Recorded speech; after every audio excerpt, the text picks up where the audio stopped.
The November morning I discovered my wife's secret life started like any other Saturday in our Westlake Hills home.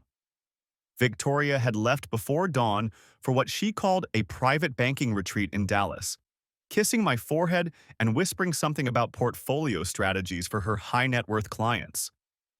Ethan was already at rowing practice preparing for his Yale interviews, and Sophia had slept over at her friend's house after the debate tournament. For the first time in months, I had the house to myself. As a senior assistant U.S. attorney specializing in white-collar crime, weekends were rare luxuries. Between grand jury proceedings, depositions, and the endless stream of financial fraud cases crossing my desk, I couldn't remember the last time I'd had an entire Saturday free. The irony wasn't lost on me that Victoria, an investment advisor managing $50 million in client assets, worked more weekends than I did. Standing in our kitchen with my coffee, looking out at Lake Austin through the floor-to-ceiling windows, I felt that familiar tug of guilt. 19 years of marriage, and we'd both become so consumed with our careers that family dinners had become scheduling negotiations.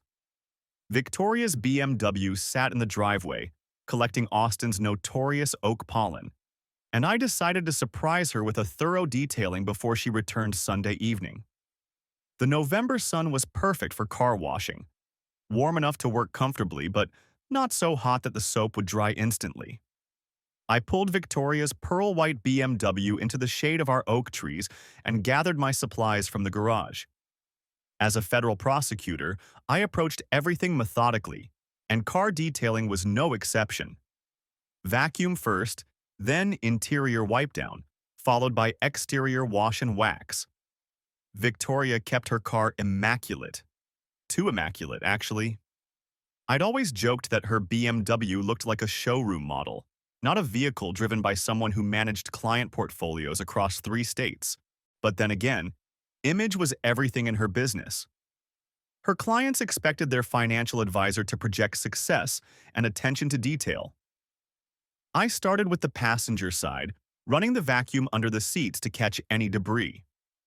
The vacuum's suction pulled at something lodged between the seat and center console, and I had to work it loose with my fingers.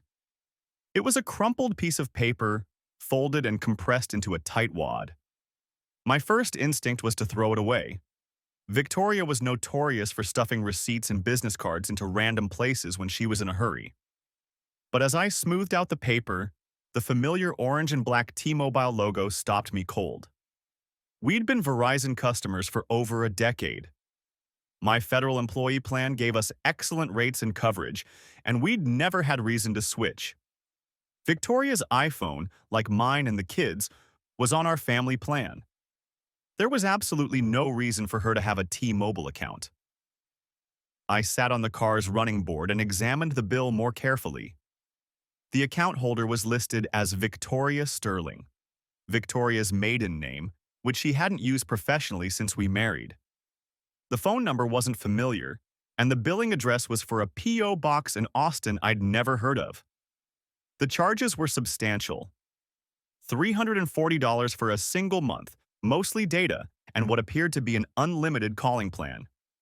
I flipped to the detailed usage section, and my prosecutor's eye immediately caught the patterns. Dozens of calls throughout September and October, mostly during business hours, but scattered throughout evenings and weekends too. Numbers I didn't recognize. Text message volumes that seemed excessive for business use. International data charges that made no sense for someone who claimed to only travel domestically for client meetings. I sat there in my driveway, holding evidence of something I couldn't yet name, feeling the same cold certainty I got when reviewing financial records in my fraud cases. The patterns were wrong. The secrecy was wrong. Everything about this bill screamed deception. But deception about what?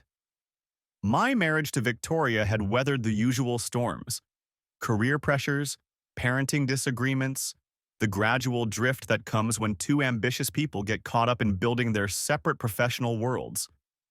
But infidelity? That seemed impossible. Victoria was many things: driven, sometimes cold, occasionally absent. But she wasn't a cheater. Or was she? I thought about the changes I'd noticed over the past 6 months. The increased travel, the mysterious evening meetings, the new designer clothes that seemed more expensive than her usual professional wardrobe.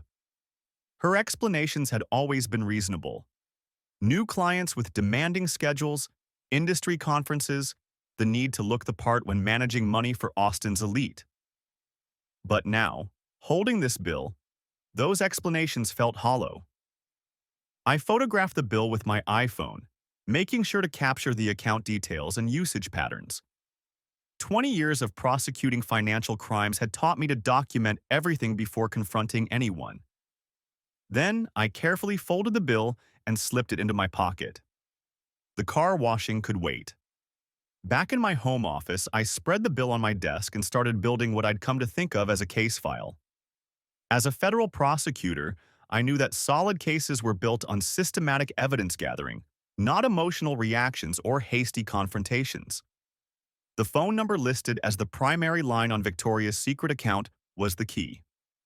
I stared at it for several minutes, weighing my options. I could wait until Victoria returned and simply ask her about it directly. Or I could do what my prosecutor's instincts were screaming at me to do. Investigate first, confront later. I picked up my phone and dialed the number. It rang twice before a professional female voice answered.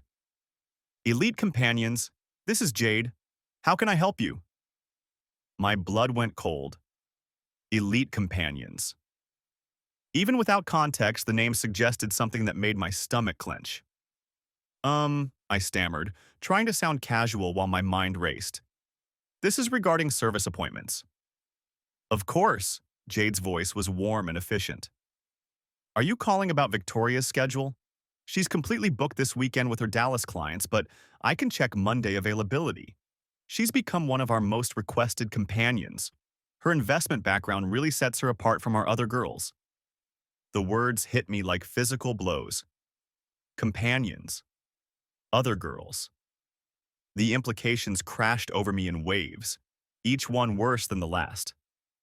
Actually, I managed. I need to verify some information first. Can you tell me what services Victoria typically provides? Well, Jade said, and I could hear papers rustling. Victoria specializes in what we call executive companionship. Business dinners, corporate events, weekend getaways. She's perfect for clients who need someone sophisticated who can discuss financial markets and investment strategies. Her rate structure reflects her expertise. $800 an hour for business consultations, $2,500 for overnight portfolio strategy sessions. I was taking notes automatically, my prosecutor training kicking in even as my personal world collapsed. $800 an hour, $2,500 for overnight sessions. The math was brutal. If Victoria was working the schedule this bill suggested, she was making far more from prostitution than from her legitimate career. And she's been with your agency how long? I asked. About 18 months now, Jade replied. Started part-time while maintaining her day job, but she's really grown into one of our premium offerings. Clients specifically request her for multi-day engagements because she can actually discuss their portfolios intelligently. It's not just companionship. It's like having a beautiful financial consultant who provides additional services. 18 months. While I'd been prosecuting criminals and raising our children, my wife had been building a second career as a high-end escort. I appreciate the information, I said carefully. I'll call back about scheduling. Perfect. And sir? If you're a new client, I should mention that Victoria does require references and typically meets new clients in public first. She's very selective about her clientele. I hung up and sat in my office, staring at the notes I'd scrawled during the conversation. The evidence was overwhelming and damning, but I needed more.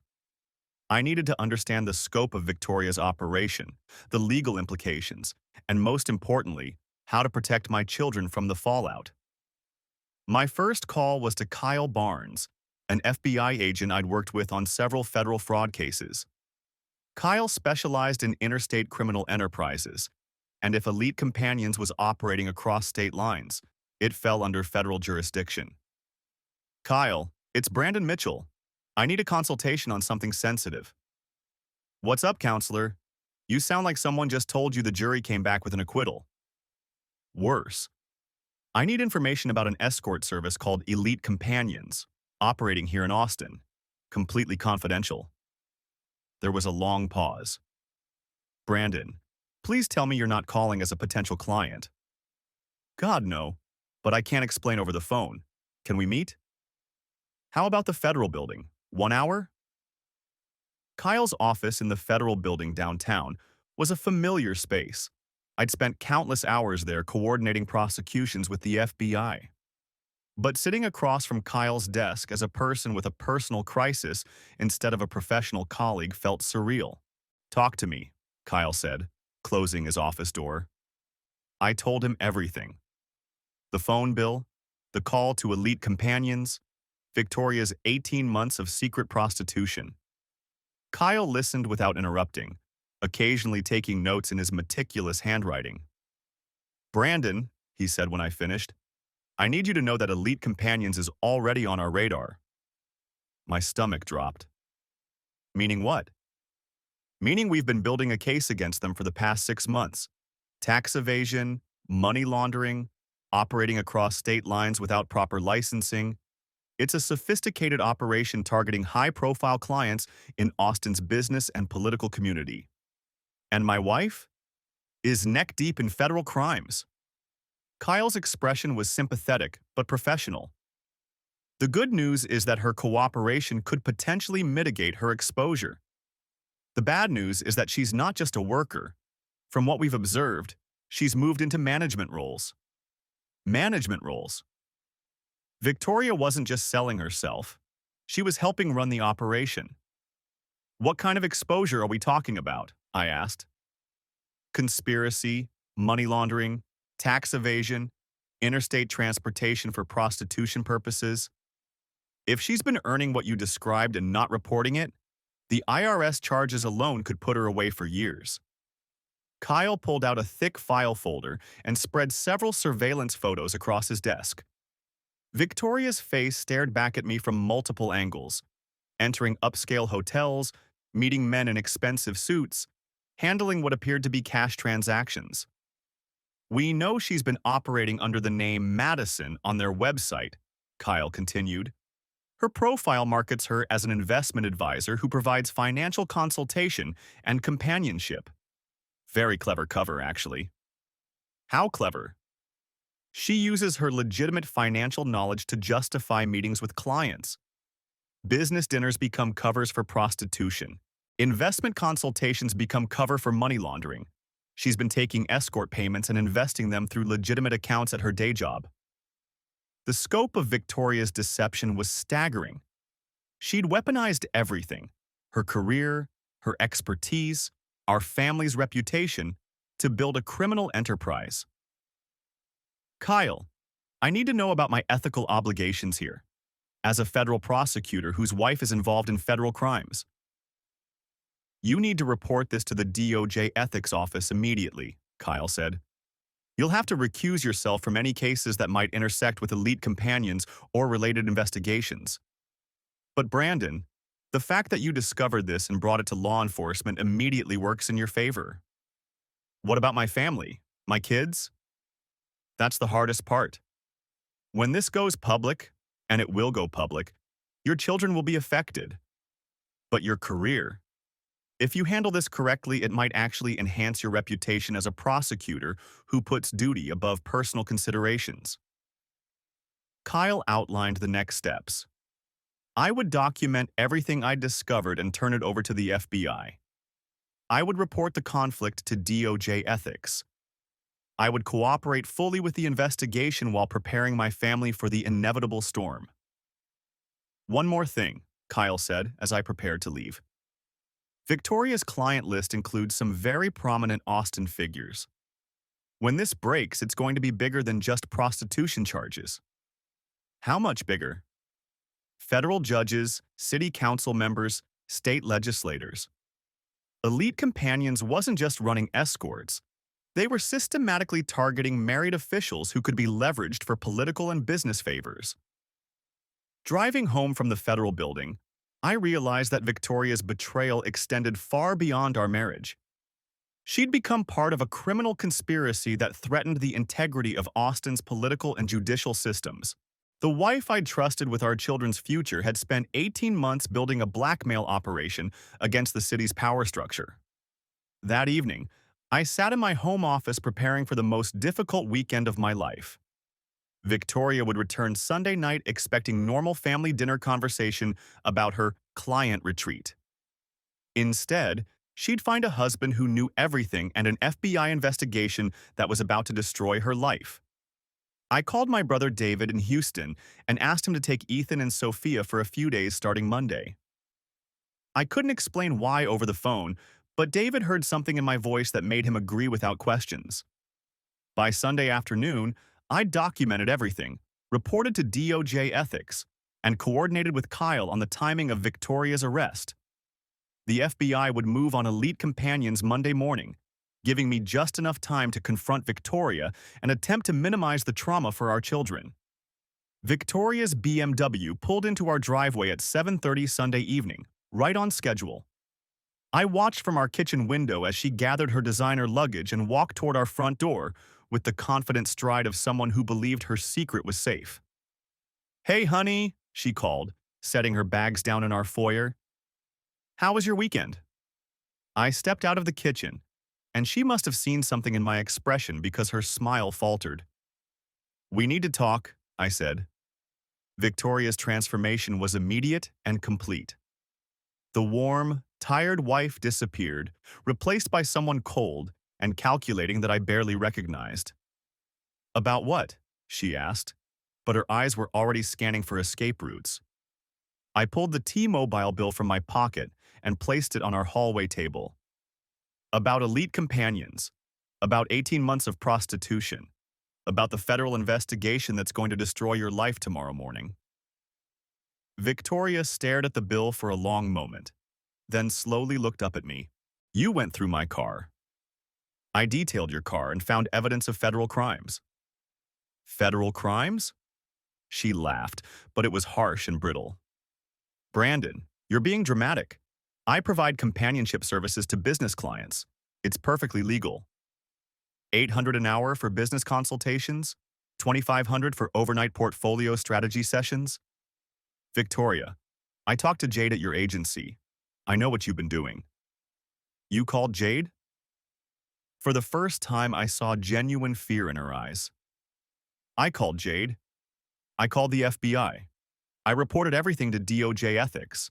The only question now is whether you cooperate with the investigation or go down with the entire operation." Victoria sat down heavily on our stairs, and for a moment I glimpsed the woman I'd married 19 years ago. But then her expression hardened again. "You have no idea what you've done," she said quietly. "I've done exactly what any federal prosecutor should do when discovering evidence of criminal activity. The fact that the criminal is my wife doesn't change my obligations." "Your obligations?" Victoria's voice rose. "What about your obligations to your family? To protecting your children from scandal? To preserving the life we've built? You destroyed that life 18 months ago when you became a prostitute. I became a businesswoman." Victoria stood up, her face flushed with anger. "Do you have any idea how much money I've made? How much financial security I've provided for this family? With money earned through prostitution and hidden from the IRS. Victoria, you're looking at federal conspiracy charges, money laundering, tax evasion. You could go to prison for years. Only if you testify against me. Only if you cooperate with their investigation." The implication hung between us. Victoria was asking me to choose between my oath as a federal prosecutor and my loyalty as a husband. "I've already cooperated," I said. "I turned over the evidence this afternoon." Victoria stared at me for a long moment, then picked up her designer handbag and walked toward our front door. "Where are you going?" I asked. "To find a lawyer. Don't wait up." She left without another word, and I knew our marriage had ended in that moment. Not because of the prostitution, though that was devastating enough. It ended because Victoria had asked me to betray everything I believed in to protect her criminal enterprise. I called David again and asked him to pick up the kids immediately before school Monday morning. I couldn't explain everything over the phone, but I told him their mother was about to be arrested and I needed them away from Austin until the media storm passed. Jesus, Brandon, what did she do? I'll explain everything when you get here. Just please, get them out of town before this becomes public. David agreed to drive up that night. I spent the next few hours crafting careful explanations for Ethan and Sophia that focused on their mother making serious mistakes that would require legal consequences. Without getting into the specifics, they were too young to process. At 6 Monday morning, Kyle called with an update.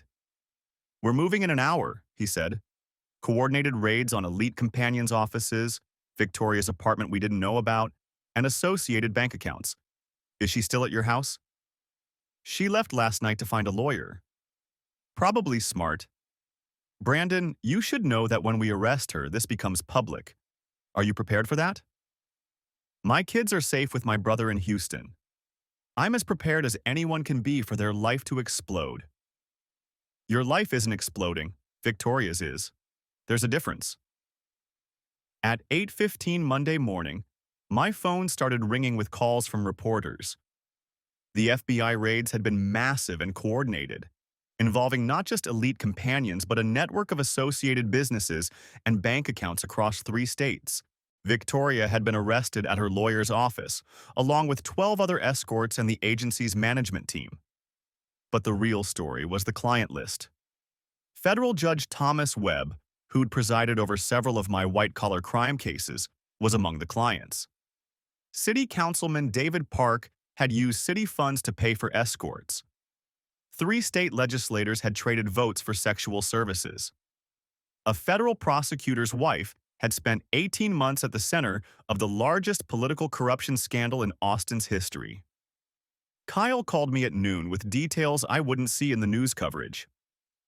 "Victoria's cooperation is going to be essential," he said. "The client list includes 847 names, including federal officials, judges, and politicians. Without her testimony about the blackmail and influence operations, we might not be able to prosecute the corruption charges." Blackmail? Elite Companions wasn't just selling sex, Brandon. They were systematically targeting married officials and recording sessions for leverage. Victoria wasn't just managing escorts. She was managing a political intelligence operation. The scope of Victoria's betrayal continued to expand. Not only had she prostituted herself and hidden criminal proceeds from our family, she'd participated in corrupting Austin's government institutions. "What's her exposure looking like?" I asked. "Significant. But if she cooperates fully, we might be able to recommend reduced sentencing. The key is going to be her willingness to testify against the clients and other conspirators." That afternoon, Victoria's attorney called me directly. "Mr. Mitchell, this is Sarah Goldman representing your wife. I need to discuss the possibility of Victoria cooperating with the federal investigation."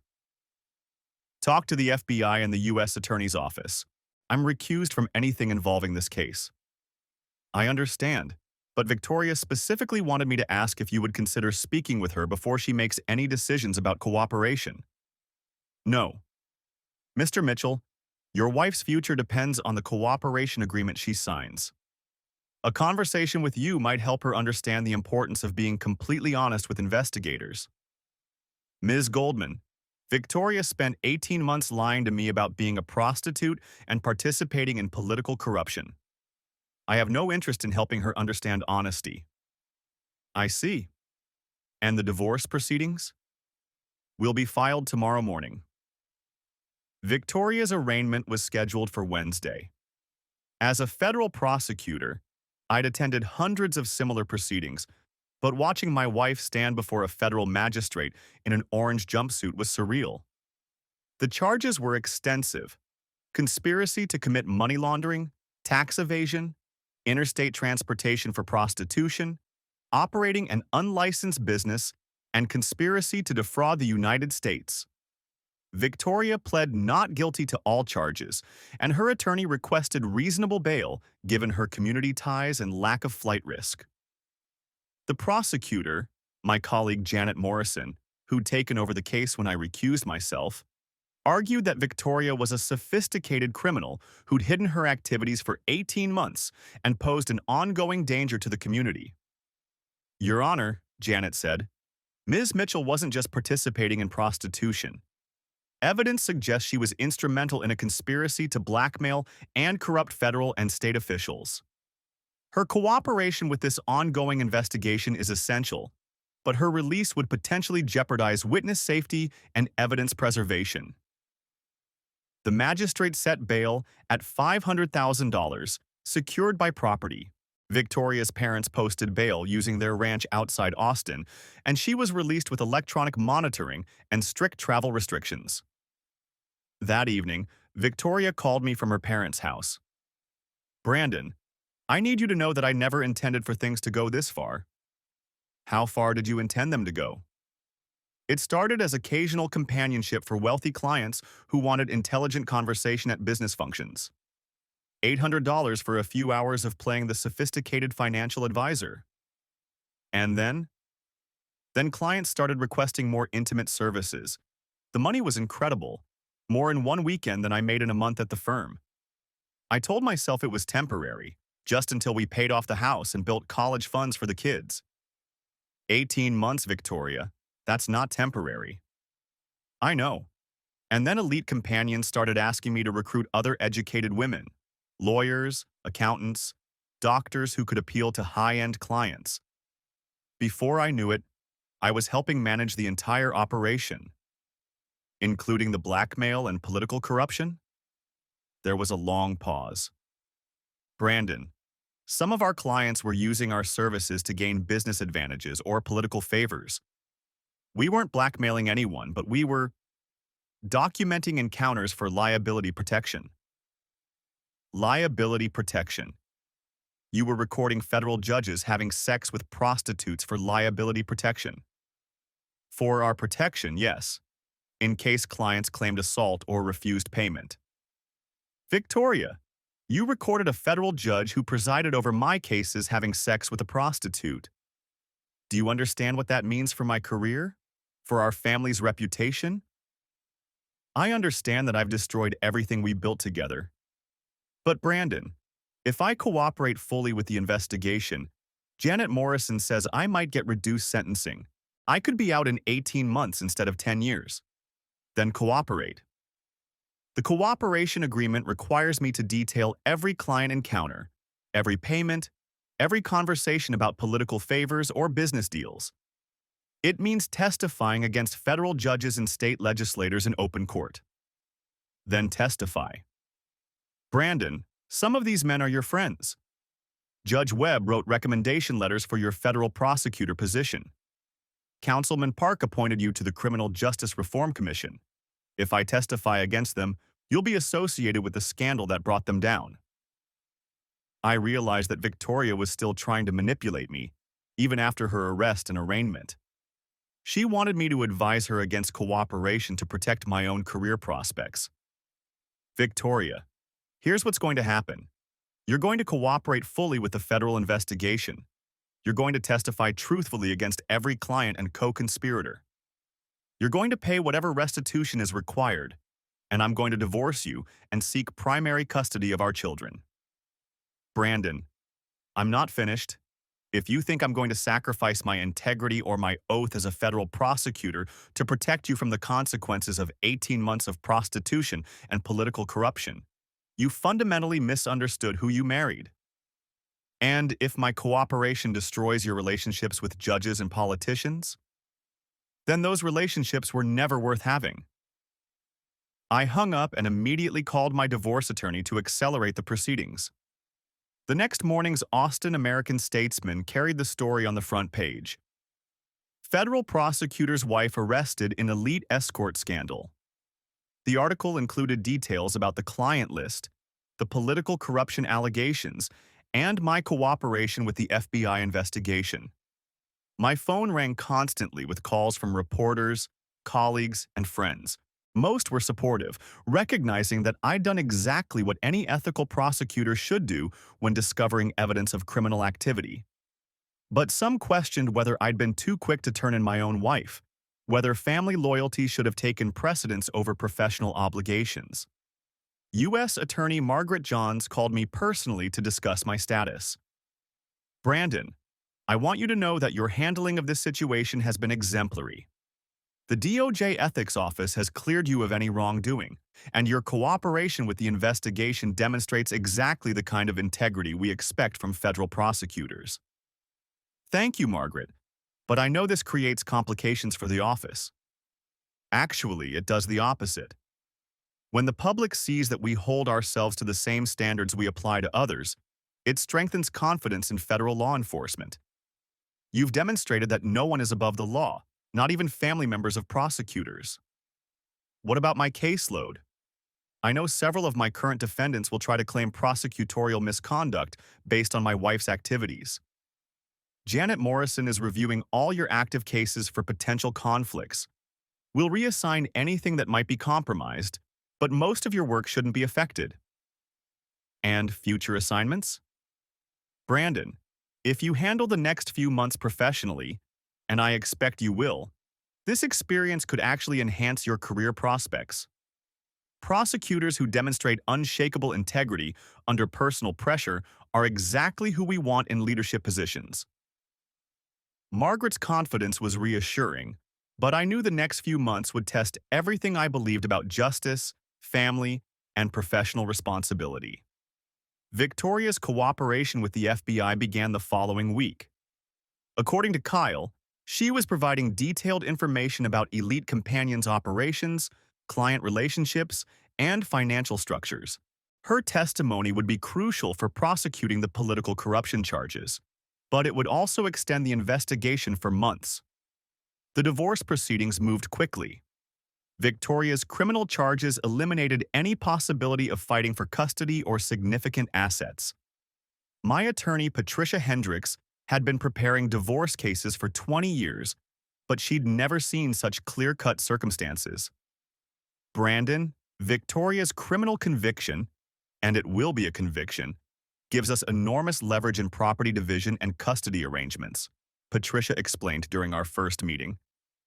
Texas law allows courts to consider criminal activity when dividing marital assets. What does that mean practically? It means the court can award you a disproportionate share of legitimate marital assets while ensuring that Victoria doesn't benefit from criminal proceeds.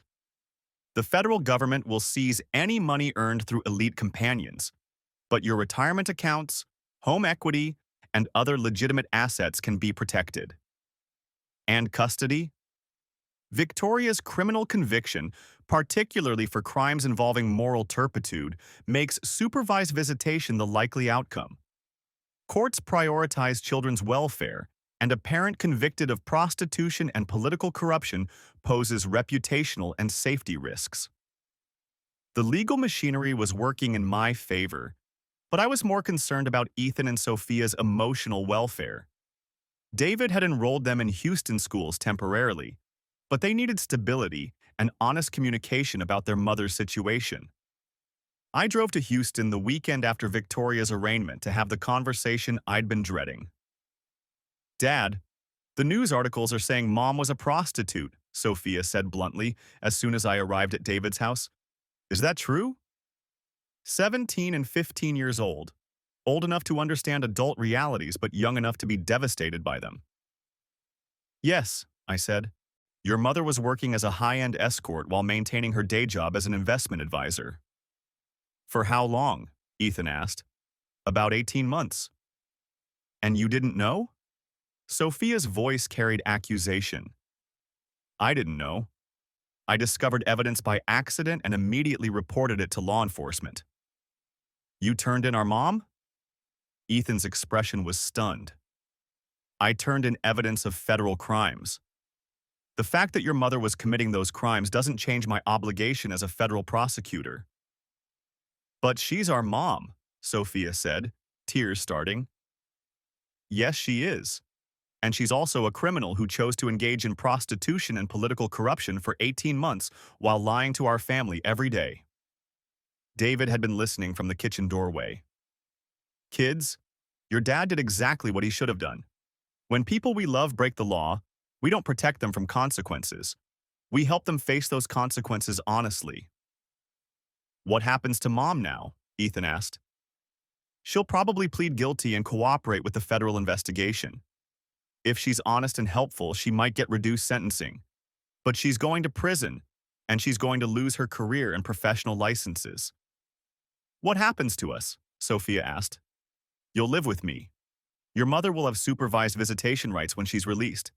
You'll continue in your schools and activities. We'll rebuild our family without the lies and deception.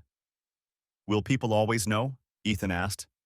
When I apply to colleges, when I interview for jobs, will they always know my mom was a prostitute? It was the question I'd been dreading because I didn't have a good answer.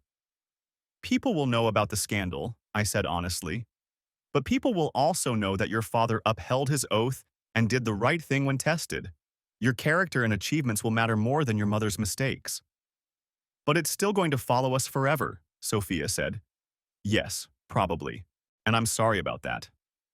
But hiding from truth or protecting criminals, even when they're family, would have made everything worse. We spent the weekend talking through practical arrangements. Ethan would finish his senior year in Houston and apply to colleges from there. Sophia would return to Austin with me for the spring semester. Both would receive counseling to help process their mother's betrayal and its consequences. David pulled me aside Sunday evening before I drove back to Austin. How are you holding up? He asked. I'm angry, I'm embarrassed. I'm worried about the kids, but I'm not second-guessing what I did. Good. Because you did the only thing a man with integrity could do. The thing is, David, I keep waiting to feel worse about destroying Victoria's life. But mostly I feel relieved that the lies are over. That's because you spent 18 months living with someone who was lying to you every day. Relief is a normal response to truth, even painful truth. Driving back to Austin Sunday night, I realized that my life had split into two distinct phases. Before I found the T-Mobile bill and after. The before phase had been built on lies and criminal proceeds. The after phase would be built on truth and integrity, even when that truth was devastating. Monday morning brought news that Victoria had signed a comprehensive cooperation agreement with the FBI. According to Kyle, she would testify before federal grand juries investigating political corruption, provide financial records, documenting money laundering, and assist in prosecuting other members of the elite companions conspiracy. Her testimony is going to be devastating for the officials involved, Kyle told me over lunch near the federal building. She kept detailed records of client requests for political favors, business advantages, and regulatory interventions. How detailed? Detailed enough to support RICO charges against a conspiracy that spans 3 levels of government. Judge Webb accepted bribes in the form of sexual services in exchange for favorable rulings in civil cases. Councilman Park traded votes on zoning variances for escort services. State Representative Martinez provided advance notice of legislation affecting specific businesses in exchange for access to elite companions escorts. And Victoria documented all of this? Victoria coordinated much of it. Elite Companions wasn't just a prostitution ring, it was a political intelligence operation that used sexual services to corrupt government officials. The scope of Victoria's criminal activity continued to amaze me. She'd transformed from wife and mother into the coordinator of a sophisticated corruption conspiracy that threatened the integrity of Austin's government institutions. Kyle, what's the federal government's position on asset forfeiture? We're seizing everything directly traceable to criminal proceeds. Victoria's hidden bank accounts, the luxury items purchased with escort money, and any property bought with criminal funds. But we're not touching legitimate marital assets. Your house, retirement accounts, kids' college funds. That's something, I guess. Brandon, there's something else you should know. Victoria's cooperation is exceptional. She's providing evidence that's going to result in the largest political corruption prosecutions in Texas history. If she maintains this level of cooperation through trials, her sentencing recommendation could be significantly reduced. Meaning what? Meaning she might serve 18 to 24 months instead of 8 to 10 years. Despite everything Victoria had done, I found myself hoping she would get the reduced sentence. Not because she deserved mercy, but because our children deserve to have their mother available when they were ready for a relationship with her. That evening, Victoria called me from her parents' house. Brandon, I wanted you to know that I'm cooperating fully with the investigation. I heard. I also wanted to apologize, not just for the prostitution, but for asking you to compromise your integrity to protect me. I should have known better. You should have known better 18 months ago before you became a prostitute. You're right. But I want you to understand that I never intended to hurt our children or damage your career. Victoria, intent doesn't matter when someone spends 18 months building a criminal enterprise and lying to their family every day. I know. I want you to know that I loved our life together, even while I was destroying it. If you loved our life together, you wouldn't have risked everything for money and excitement. You're right about that, too. There was a long pause. Brandon, do you think our children will ever forgive me? I think they'll forgive you eventually, but I don't think they'll ever trust you the way they did before. And you? I'll never forgive you, Victoria, but I'll work with you to minimize the damage to Ethan and Sophia. That's more than I deserve. Yes, it is. The federal grand jury proceedings began in December. Victoria testified for 3 days, providing detailed evidence about Elite Companions' operations and the political corruption conspiracy. According to news reports, her testimony was compelling and comprehensive, implicating dozens of Austin officials in criminal activity. Judge Webb was the first to resign, citing personal circumstances that make continued service inappropriate. Councilman Park followed within a week, claiming he needed to focus on family obligations. State Representative Martinez announced he wouldn't seek re-election, saying he wanted to pursue opportunities in the private sector.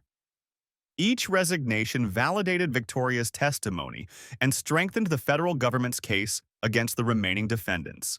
The Austin American-Statesman ran a series of investigative articles about the Elite Companion scandal, focusing on the systematic corruption of Austin's political institutions.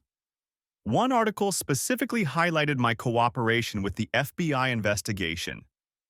Federal prosecutor Brandon Mitchell's decision to report his wife's criminal activity demonstrates the kind of ethical leadership Austin needs in law enforcement. While many spouses might have chosen family loyalty over professional obligation, Mitchell's cooperation with federal investigators shows that no one is above the law. The positive coverage surprised me. I'd expected to be criticized for turning in my own wife, but the community seemed to appreciate that I'd chosen integrity over family loyalty. Margaret Johns called me into her office the week before Christmas. Brandon, I wanted to discuss your future with the U.S. Attorney's Office. Am I being reassigned? Actually, I'm promoting you.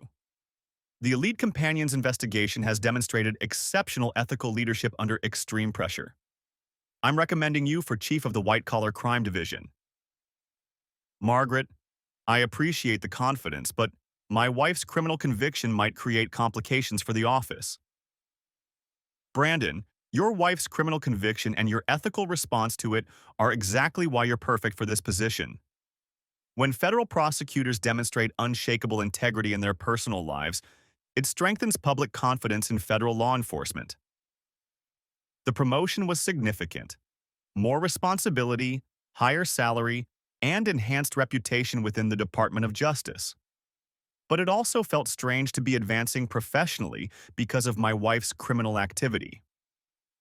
When would this take effect? I asked. January 1st. Your first major case would be prosecuting the remaining Elite Companions defendants who haven't taken plea agreements, including potential conflict issues with Victoria's cooperation. Janet Morrison will handle Victoria's testimony, but you'd oversee the overall prosecution strategy. The ethics office has cleared your involvement as long as you don't directly examine your wife or negotiate her cooperation agreement. Prosecuting the criminal enterprise my wife had helped build felt like poetic justice. Victoria's betrayal would advance my career while destroying hers. Victoria's sentencing was scheduled for March. Her cooperation agreement recommended a sentence of 18 to 24 months, followed by 3 years of supervised release. She would also pay restitution of $127,000 in taxes, penalties, and victim compensation. The divorce proceedings concluded in February. Judge Patricia Foster reviewed evidence of Victoria's criminal activity and awarded me 85% of legitimate marital assets, primary custody of both children, and the right to seek additional damages for emotional distress and career impact. Mr. Mitchell, Judge Foster said during the final hearing, this court recognizes that you were the victim of an elaborate deception that lasted 18 months. Your wife's criminal activity constituted fraud against your family and posed serious risks to your professional reputation. This property division reflects those extraordinary circumstances.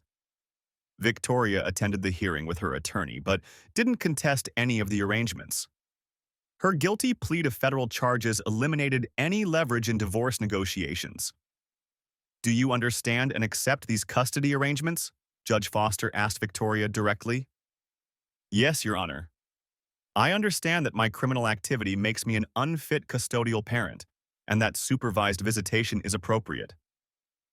Ms. Mitchell, your children's welfare is this court's primary concern.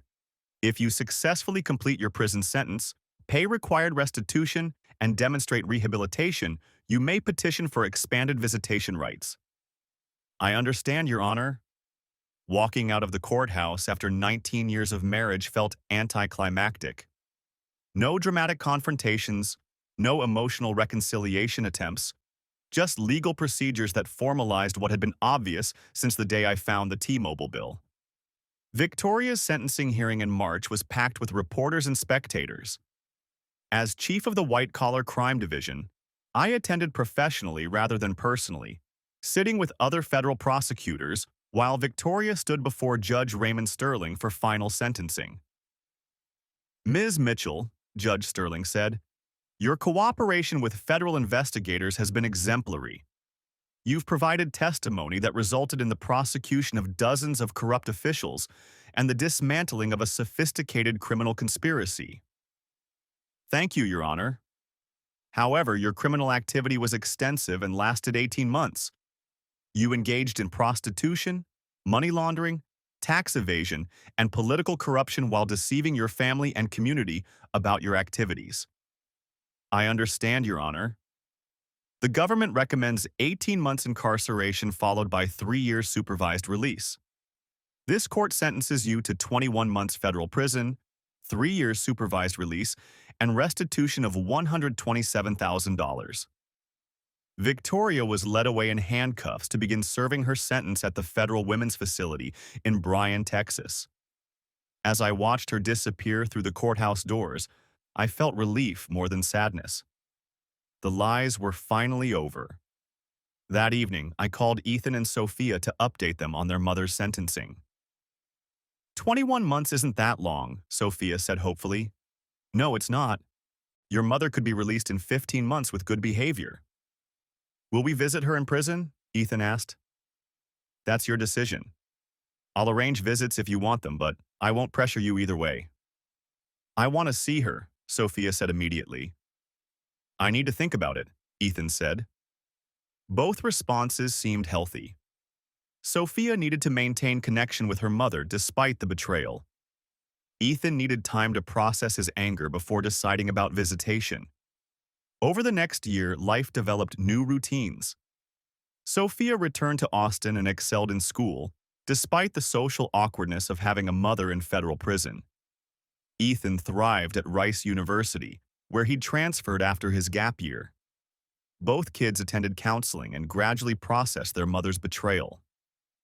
I began dating Amanda Torres, a federal judge whose husband had died of cancer 3 years earlier. Amanda understood the demands of federal service and the importance of maintaining integrity under pressure. Our relationship developed slowly, built on shared values rather than physical attraction or emotional need.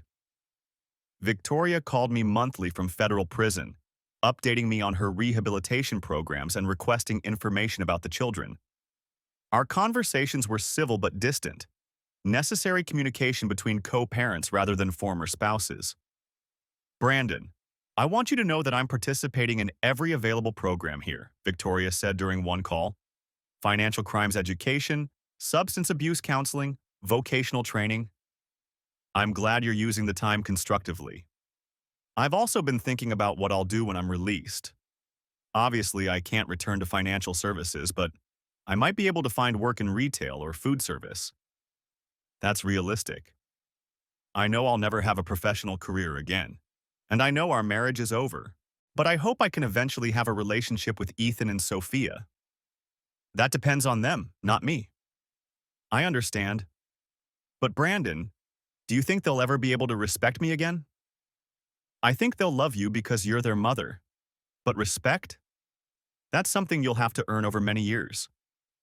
I deserve that. Yes, you do. Victoria was released to a federal halfway house in Austin after serving 15 months. She found work at a coffee shop near the university, earning minimum wage and living in supervised housing. Her felony convictions eliminated any possibility of professional licensing or significant employment. The kids' reactions to her release were complex. Sophia visited regularly and gradually rebuilt a relationship with her mother. Ethan remained distant, but agreed to occasional family dinners when Victoria proved she could maintain employment and sobriety. My own career continued advancing.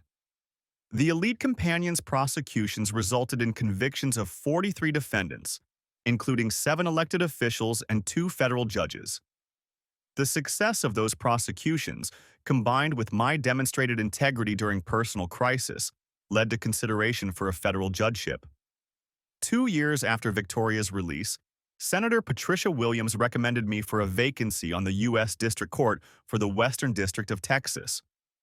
The confirmation process focused heavily on my ethical leadership during the elite companion scandal.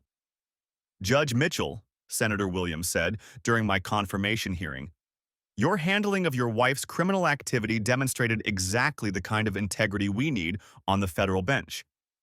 Can you tell this committee how that experience shaped your judicial philosophy? Senator, that experience taught me that justice must be impartial, even when personal relationships are involved. The law applies equally to everyone, regardless of family connections, professional status, or personal considerations. And if you faced similar ethical challenges as a federal judge, I would apply the same standard I've always applied.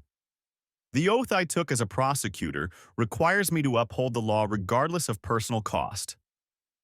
My confirmation was unanimous.